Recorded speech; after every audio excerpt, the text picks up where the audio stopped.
Hey everyone, this is Kevin T. Rodriguez, film critic of iCritic.net, and welcome to K-Rod Commentaries.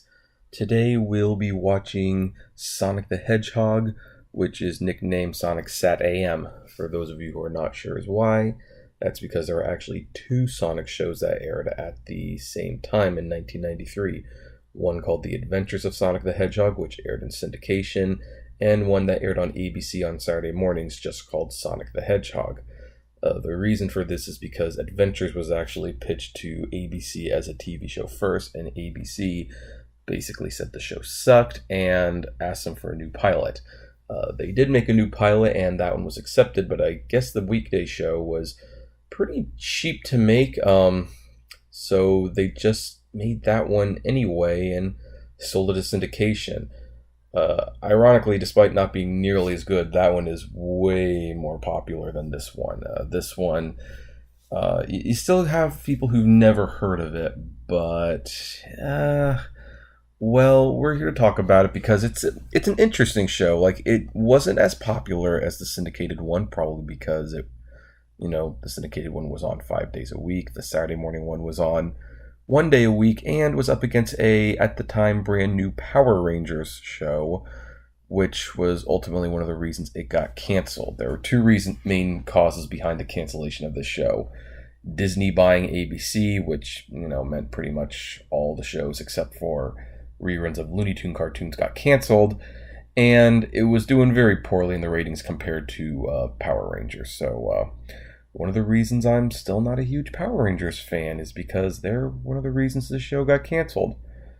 Now, with my first commentary that I did for Sailor Moon, I talked as much as I possibly could throughout the whole episode, because I felt that's what you have to do as commentaries. I'm not going to commit to doing that from this point on. If I need to catch a breath, I'll just, take a breath so that it doesn't sound weird, and you don't hear a lot of ums and ohs and but, I'm going to try to avoid that. But also, unlike with Sailor Moon, I actually did the first episode of Sailor Moon and figured, for shows that I do commentaries on, I would just do the first episode. And then when I decided to do the next one and I rewatched the first Sonic the Hedgehog, I started recording a commentary and realized that aside from that trivia I was sharing with you, there wasn't a whole lot about the episode itself to talk about, and decided to move to this episode because I think this episode is more reflective of why people actually continue to like the series. Because there have been several Sonic the Hedgehog series, kind of like how there have been several Sonic the Hedgehog games. You have The Adventures of Sonic the Hedgehog. You have the Sonic the Hedgehog OVA, which was released in America as Sonic the Hedgehog the movie. You have Sonic Underground. You have Sonic X, and now you have Sonic Boom. I think that's the most recent one. And they all have their fans, but Sonic SatAM has had a special place in people's hearts for a couple of reasons.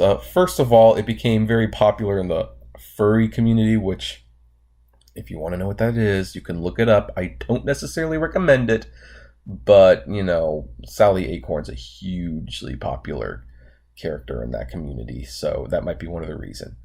But I think the more likely reason that it's popular is because this was the first Sonic series that could be taken seriously, and it really started with Ultrasonic, as you're about to find out.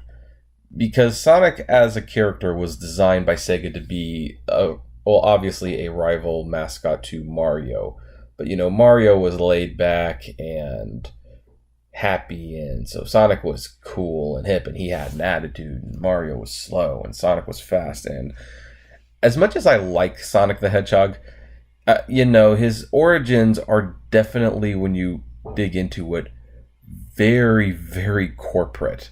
They were designed from the ground up by corporate people who, designed everything basically to rival their competition. And it's not that the character loses something when you realize that. I actually just think that it makes you appreciate something like Ultrasonic, this episode that we're watching, a little bit more, knowing that the character was nothing more than a corporate shill from the beginning, and that he connected with people. I don't know what that says about people and their relationships to corporations, but it kind of shows that some things can transition. So when making a Sonic the Hedgehog show, like with Adventures of Sonic the Hedgehog, they kept those traits. Sonic has attitude. He's sarcastic. He runs a lot. He sure does run a lot. But there's not a whole lot to him in that show. He just Sonic SatAM did take that a little further because again ABC was requiring a better show. They had to make it better. So they made Robotnik more threatening. They gave him a purpose. They made him a rebel, like as part of a rebel alliance, but he couldn't be a leader because he's too stubborn and quick thinking for that. So they gave the leader position to Princess Sally, and then she had friends, and he had friends. And what was interesting was that, there were people in the group that he would get along with and people he wouldn't. Like, he always got along very well with, like, Rooter, for example, but Antoine, the cowardly French guy who admittingly has not held up well if you're thinking about stereotypes, he didn't get along with. And yet they all contributed to the show. Interestingly, one of the characters that didn't play a huge role in the show was Tails, who played a major role in the video games, of course, and in Adventures of Sonic the Hedgehog. Now, this is where we first meet Uncle Chuck, and this was where I think SatAM was doing something with Sonic that was not intended to, because again, Sonic was a corporate design character. He was designed basically to compete with Mario, and with this episode, we're establishing that Sonic actually had a family before Robotnik took over. One of the base storylines is that, speaking of the gang, there's Rooter, Bunny, and Antoine. I guess they all got to make their appearance. But prior to the events in the first episode, this all used to be called Mobotropolis, and it was like a paradise. But then Robotnik came, took over, and turned it all into robotics and technology, and he called it Robotropolis.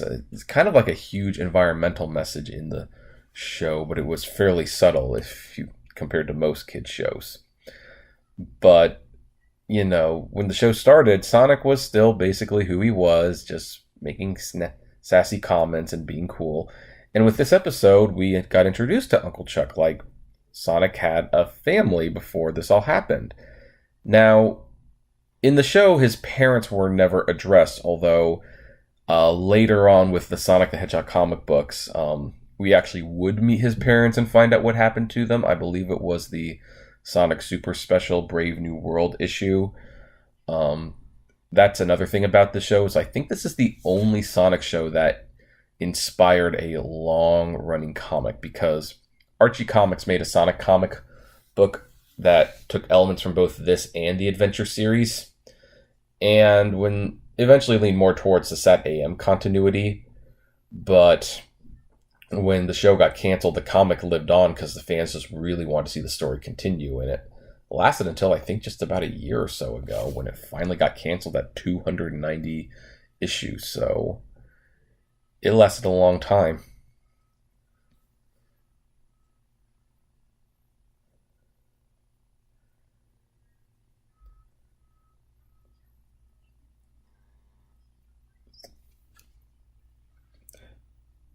Now, for an adult, you might be watching this scene and kind of wondering, okay, so what's the big deal with this confrontation? But have to keep in mind, this was made for kids, and for kids, they really tapped into like that fear that, they found Sonic's Uncle Chuck. He's a, member of the family. They're glad they found him again, but he's been changed into a robot, and he doesn't recognize his own nephew and is trying to at least hurt him. I mean, we are talking about Saturday morning standards, so, it's not like Uncle Chuck is going to rip Sonic's head off or anything, but it's still scary, like your own family members and the power rings. Now, I'm going to have to stop and think about this for a second. I could be very, very wrong on this, but I'm thinking this is the only Sonic show that made any use of the power rings as a, story device. I don't remember them being in the Adventures of Sonic the Hedgehog. I don't remember them being in Sonic X. The Chaos Emeralds were. The Chaos Emeralds were actually in all the shows, although in SatAM they were called the Time Stones after the Sonic CD game, which I believe was coming out at the time. But yeah, the power rings actually gave Sonic a little extra boost, and as you could see, it kind of brought Uncle Chuck's free will back, which was a nice little moment. And another reason this scene is so good is that Uncle Chuck is coming out of this probably for years, because we find out later on that the city was taken over when Sonic and Eldium were like 5. And Uncle Chuck is realizing for the first time his nephew and all the friends his nephew played with have all grown up. Now, they don't dwell on it too much because, we've only got 22 minutes in this, and we got to keep moving. And now Uncle Chuck is like, well, okay, now we got to help take down Robotnik. I've got some information. But again, for a kid show, that was... most kid shows would not go, and actually I just have to pause for a second. Don't pause the episode, but did anyone notice how Bunny opened that door with her non-robotic arm? I think that's a little goof. Yeah, that's one of the fun things about commentaries. You just nitpick about things like that once in a while.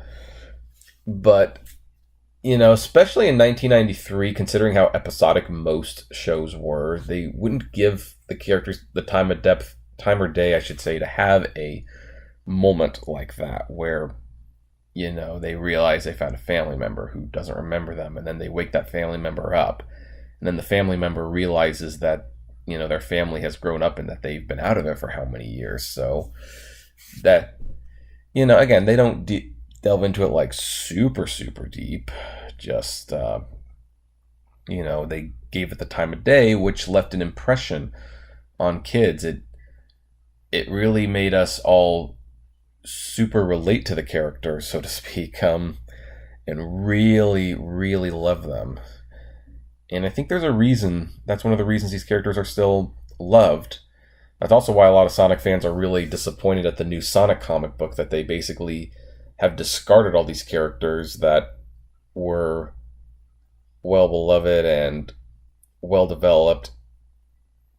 Because these are good this is good characterization. It's interesting how many websites look back on this and don't like it. And again, if you're going into this as an adult, it's not like it's not Breaking Bad or anything. It's not written in a way where you're going to be totally enraptured with it. But for a kid show, especially in the 90s, it was pretty good. One of the things that might hurt it now, of course, is that kid shows, in terms of storytelling, have gotten a little bit better. One of the reasons they didn't do this type of storytelling too much back then was because if, you had kids who would jump into the middle of it and they were too lost with the storyline, they couldn't... It was a lot more difficult for them to jump into it. So the first season was largely episodic. Season 2 had a bigger over arc for people who are watching every single week, but most shows didn't do that.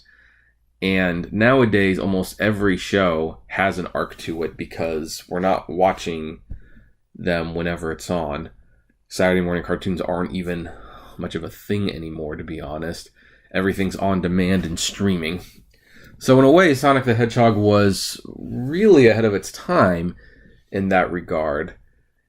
It's just maybe the final result didn't hold up as well, but as they say, the pioneers don't always hold up the best. I mean, for those of you who've seen The Jazz Singer, first movie was sound. You can acknowledge that it's an important movie and the contributions it had to film, but to watch it purely as entertainment is a little bit harder at this point.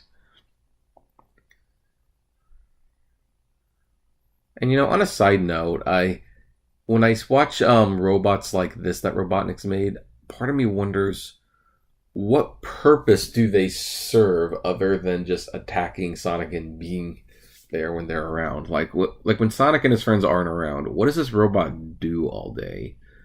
What's its function? And since it is a robot, how are they going to get hurt if they go inside the stomach when they just dismantle it from an inside? It's not like there's acid or anything, but yeah, well, again, it's a kid show. We can't think too much on it. And now they were hanging on what was apparently a black board there. So Yep, animation errors. Although considering the cartoon was animated by Deke Entertainment, who years ago sold themselves to Cookie Jar, and then Cookie Jar sold themselves, I think, to DHX.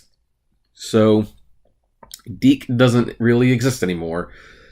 But Deke's slogan, I believe, was "Do it cheaply," because their cartoons were so poorly animated that, the whole point was to get them done cheaply and to get them out. So considering that was their motto and that was their goal, Sonic SatAM actually looks pretty good, all things considered, and especially when you consider the adventures of Sonic the Hedgehog. I mean, if anyone have you are not listening to this on a phone, if you're like listening to this on your PC, or heck, maybe if you're listening to this on the phone and you're near your PC, you can do like a quick little Bing or Google search for Adventures of Sonic the Hedgehog.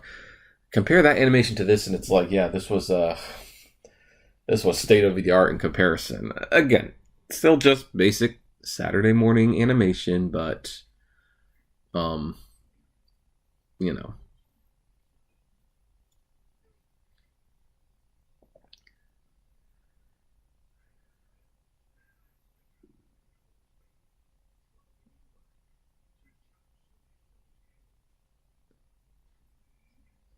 I'm also, it's kind of dawning on me as I'm like watching this again. I really did like Uncle Chuck as a character. And this episode did a really good job at establishing that he's resourceful and he's nice and he's smart. And, of course, it taps into that childhood need for family members. And even though it ends badly in this episode, which we're definitely going to talk about because the ending is kind of the reason we decided to do this commentary at all, they did a really good job at establishing him as someone you wanted to succeed.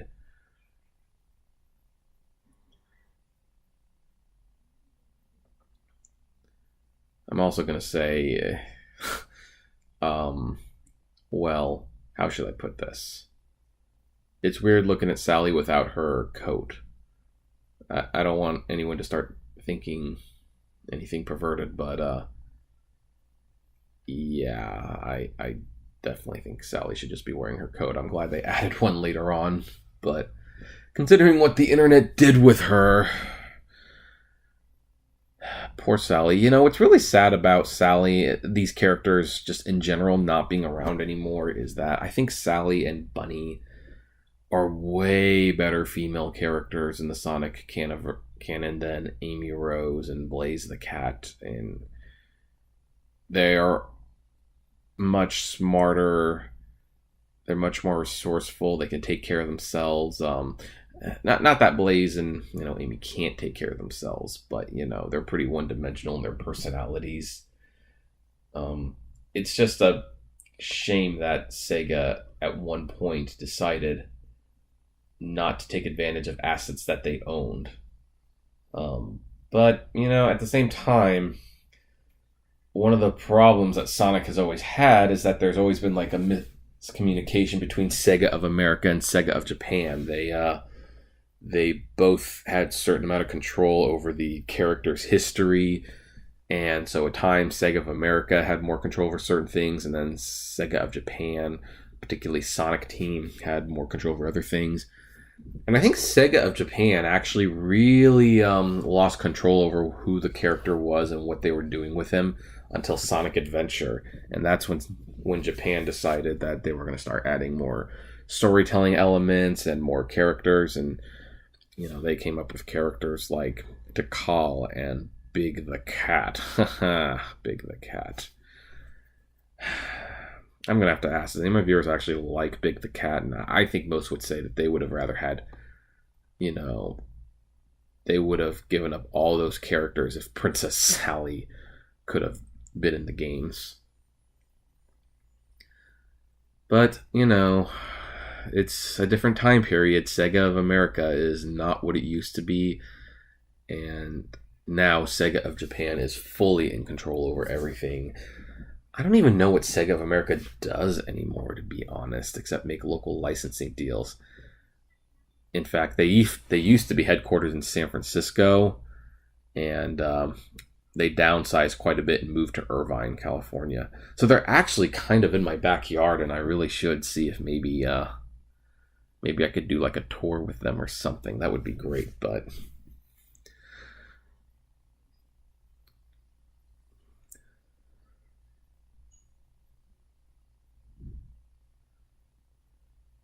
the one thing that was always a little weird about the show, and I will fully admit this, is Sonic could do spin dashing through robots in this show, but it seemed to come and go. Like sometimes he would just spin dash through the robots and destroy them, and other times they would run from them.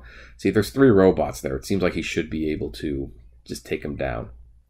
Okay, and this is where we're going to talk about, because this caused a lot of problems with Sega. Sadly, it's like this episode does not end with victory. Uncle Chuck's free will is running out, and he's going to turn back into a robot. And this is sad on, obviously for one level, because Uncle Chuck turns back into the robot, and they have to leave him behind. They can't take him with them.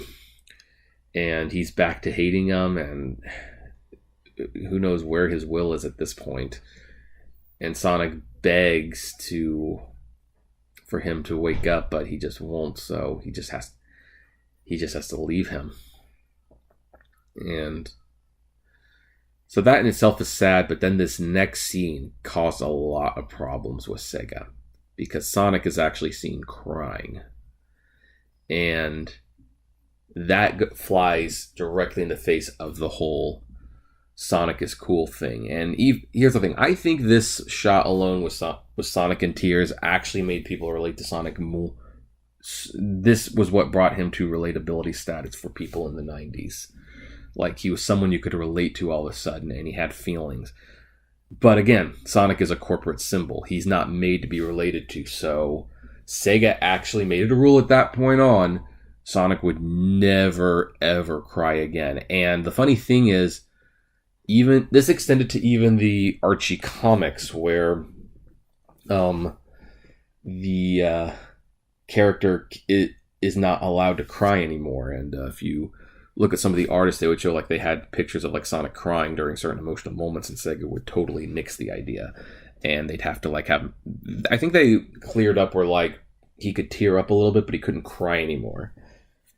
And not that I need Sonic to cry in every single episode or anything, or every single issue, but I kind of wonder, where would the character be if Sega would have not been so stingy? And okay, well, the credits just finished rolling, and the commentary is officially longer than the episode. If you're watching this on DVD, then you're back to the menu, or you've started the next episode. So we're going to end the commentary there. I hope you enjoyed K-Rod's commentaries. I don't know what episode I'm going to do next time. I've got a movie that I want to do, but we'll see. So anyway, what did you guys think? Do you agree with any of the thoughts? Disagree? I'd love to know. Comment below. Like, favorite, share, subscribe. If you enjoy my videos, consider becoming a Patreon member. It's totally optional, but even $1 a month goes a long way to helping the channel run smoothly. And for $10, you can actually request a commentary for a show of your choosing. And as always, flame responsibly. Have a good one.